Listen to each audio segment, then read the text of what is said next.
નમસ્તે વિદ્યાર્થી મિત્રો, આપણે જોશું એલડીઆરનો ઉપયોગ તમે આર્ડિનો બોર્ડ સાથે કઈ રીતે કરી શકો.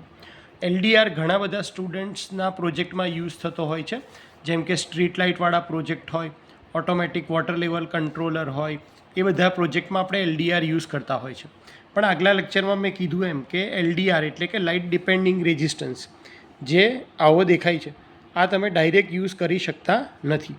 એને વોલ્ટેજ ડિવાઈડર સર્કિટ બનાવવી પડે. એટલે અહીંયા આપણે એક વોલ્ટેજ ડિવાઈડર સર્કિટ બનાવી છે, જેમાં એલડીઆર સાથે હંમેશા 10 કિલો ઓહ્મનો રેઝિસ્ટન્સ તમારે સિરીઝમાં લેવાનો. તમે સિરીઝમાં લેશો એટલે તમારી પાસે 3 ટર્મિનલ થશે.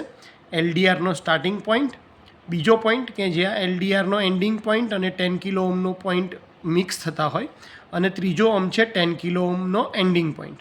હવે 10 કિલો ઓહ્મનો એન્ડિંગ પોઈન્ટ છે, એની સાથે તમારે ગ્રાઉન્ડ કનેક્ટ કરવાનો છે, એટલે કે આર્ડિનોમાંથી ગ્રાઉન્ડ આપવાનો છે. અને એલડીઆરના સ્ટાર્ટિંગને તમે આર્ડિનોના 5 વોલ્ટ સાથે કનેક્ટ કરો. આ બંને જે મિક્સ પોઈન્ટ છે, એટલે કે એલડીઆર અને 10 કિલો ઓહ્મ જ્યાં કનેક્ટ થાય છે, એ આપણો આઉટપુટ પોઈન્ટ થશે.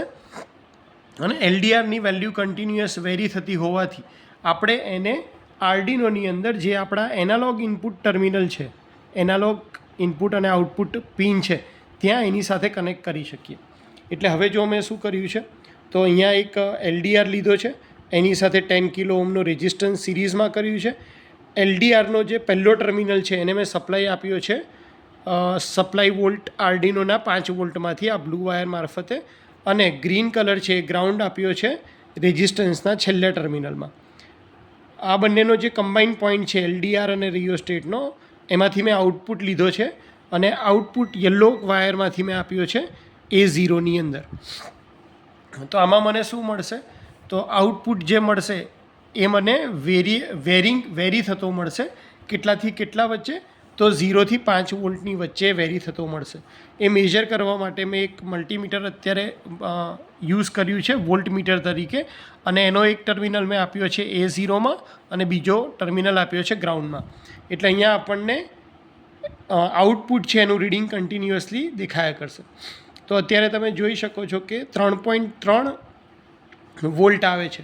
એક સિમ્પલ કન્સેપ્ટ શું છે કે એલડીઆર કઈ રીતે કામ કરે છે, તો કે જ્યારે એલડીઆર પર પડતી લાઇટ વધે તો એનો રેઝિસ્ટન્સ ઘટે છે.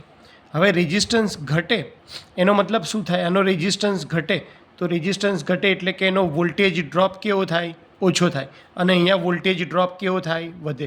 આ આપણે આઉટપુટમાં કનેક્ટ કર્યું છે, એટલે આઉટપુટ આપણને કેવું દેખાશે, વધતું. એટલે કે લાઇટ પાડવાથી એલડીઆરનો પોતાનો વોલ્ટેજ ડ્રોપ ઘટતો હોવાથી આઉટપુટમાં વોલ્ટેજ વધારે મળે. જેમ કે અત્યારે એલડીઆર ઉપર મેં ફ્લેશ લાઇટ નથી મારી, તો વોલ્ટેજ કેટલો બતાવે છે, તો વોલ્ટેજ દેખાડે છે 3.4 ઓહ્મ. હવે હું ફ્લેશ લાઇટ ઓન કરીશ એટલે લાઇટ કોના પર પડશે, એલડીઆર ઉપર પડશે. એલડીઆરના પોતાના વોલ્ટેજ ઘટશે એટલે આઉટપુટ આપણને વધતો જોવા મળશે. ચલો મેં ફ્લેશ લાઇટ ઓન કરી, જો વોલ્ટેજ ડાયરેક્ટ વધીને 4.6 વોલ્ટ આઉટપુટ થઈ ગયો. સિમિલરલી હું આના ઉપર લાઇટ ઘટાડીશ તો શું થશે, લાઇટ ઘટાડવાથી એનો રેઝિસ્ટન્સ વધશે, પોતાનો વોલ્ટેજ ડ્રોપ વધશે, એટલે આપણને જે આઉટપુટ મળે છે કેવો થશે, ઘટી જશે.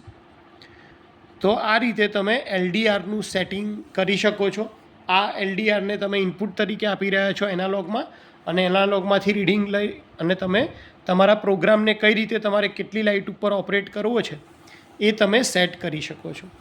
તો આ હતું એલડીઆરને કઈ રીતે યુઝ કરવો આર્ડિનો સાથે વોલ્ટેજ ડિવાઈડર બનાવીને. ખાસ યાદ રાખજો કે વોલ્ટેજ ડિવાઈડર બનાવવા માટે આપણે 10 કિલો ઓહ્મનો રેઝિસ્ટન્સ લેવાનો છે, અને એલડીઆર અને 10 કિલો ઓહ્મ સિરીઝમાં કનેક્ટ કરશું.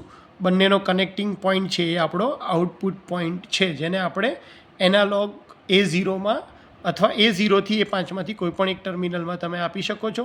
પહેલાં તમારે આવી રીતે સિમ્પલ વોલ્ટેજ ડિવાઈડર સર્કિટ બનાવી અને કેટલી લાઇટ ઉપર કેટલો પ્રકાશ આવે છે એ એકવાર બાજુમાં ટેબલ બનાવીને લખી લેવાનું, અને પછી તમારી રિક્વાયરમેન્ટ પ્રમાણે પ્રોગ્રામમાં તમે એ વેલ્યુનો યુઝ કરી શકો છો.